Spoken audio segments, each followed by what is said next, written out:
सो है गाइस, स्वागत आपका एक बार फिर से आप ही के यूट्यूब चैनल में। और इस वीडियो में बात करेंगे वोडाफोन आइडिया को लेकर। वोडाफोन आइडिया में आप लोग देखोगे भी जब से गोल्डमैन सैक्स की यहाँ पर रिपोर्ट आई है तब से स्टॉक फिसल रहा है भाई।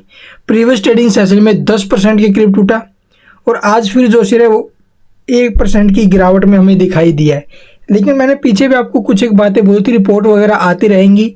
इसके ऊपर 3 जो अभी ब्रोकरेज फर्म्स की रिपोर्ट आई है, ठीक है, जिसमें से एक ने तो 23 रुपये के टारगेट दिए हैं और दूसरे ने 16 रुपये के टारगेट दिए हैं, होल्ड करने के लिए बोला है।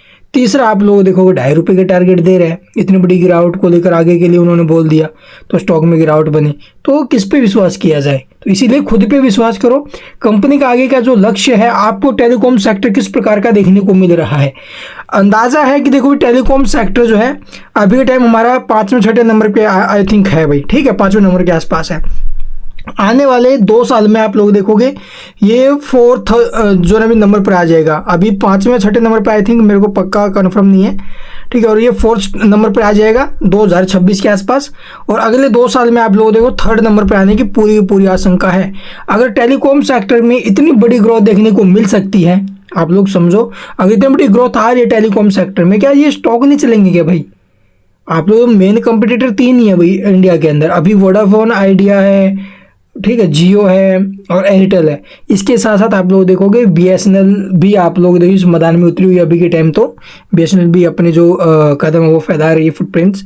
लेकिन वो इन तीनों के बजाय आप लोग देखोगे गवर्नमेंट कंपनी है, लेकिन वो इन तीनों के बजाय थोड़ी सी नीचे है। लेकिन ये तीनों टॉप कंपनियां हैं, ठीक, जो मैंने आपको टेलीकॉम सेक्टर में। तो टेलीकॉम अगर बूस्ट होएगा इंडिया का तो ये स्टॉक्स क्या इनमें रैली नहीं बनेगी? भारती एयरटेल, जियो और वोडाफोन आइडिया, तो इन तीनों कंपनियों के आपके पास शेयर होने चाहिए एज ए लॉन्ग टर्म के लिए।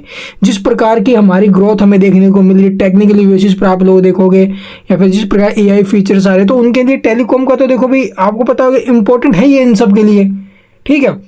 सब कुछ ऑनलाइन हो रहा है, इसीलिए टेलीकॉम बहुत ज़्यादा इंपॉर्टेंट है। तो इसलिए टेलीकॉम सेक्टर में तो बूस्ट चाहिए भाई।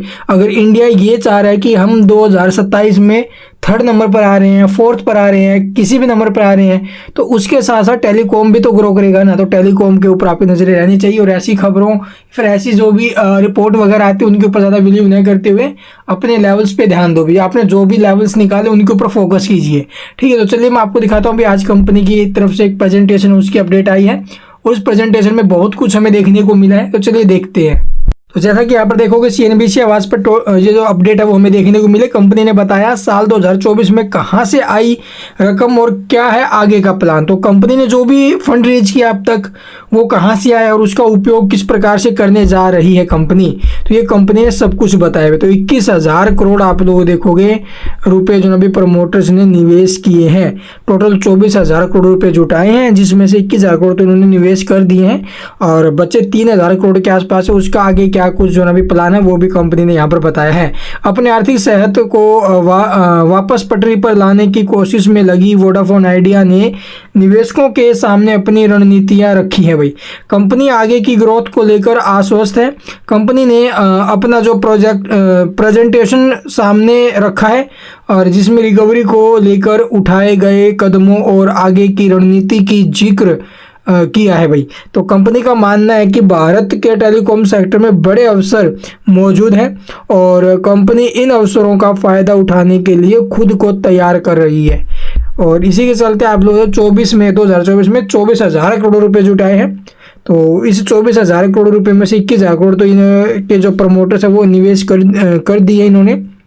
और वोडाफोन आइडिया के जो प्रमोटर्स हैं उन्होंने कहा कि प्रमोटर्स में शामिल वोडाफोन और आदित्य बिरला ग्रुप दोनों ने ही कंपनी में बड़ा निवेश किया है।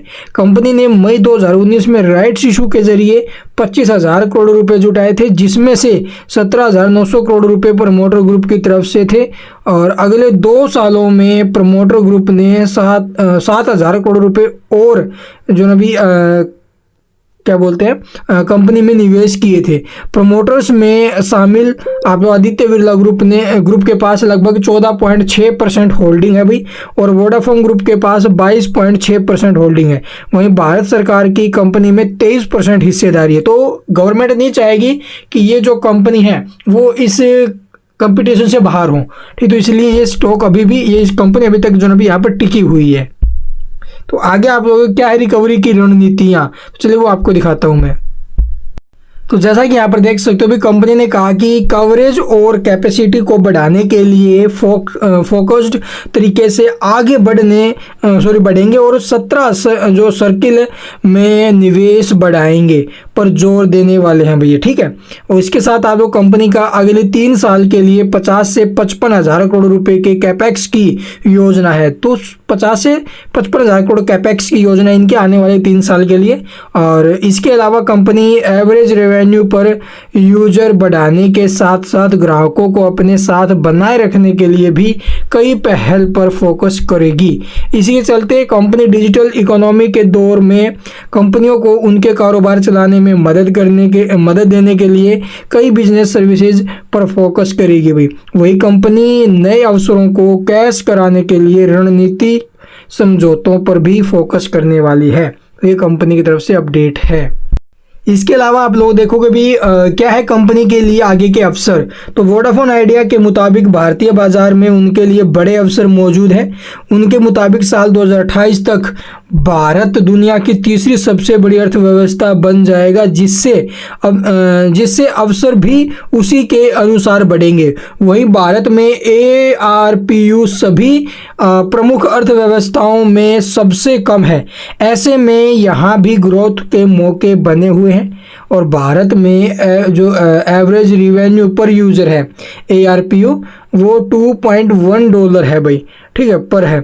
और हालांकि रूस में $4.8 है, ब्राज़ील में $5.3 है, चीन में $6.7 और UK में $17 और अमेरिका में $45 पर है।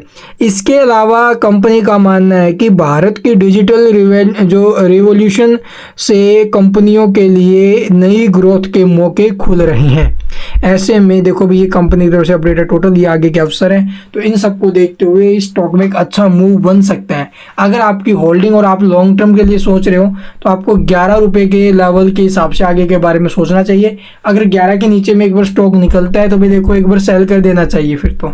ठीक है, 11 से नीचे में आया तो स्टॉक में एक अच्छा फॉल बन सकता है। फिर तो देखिए लंबी गिरावट बनेगी, 6-7 रुपये के आसपास भी आ सकता है। 11 के नीचे में खिसका उस टाइम पर।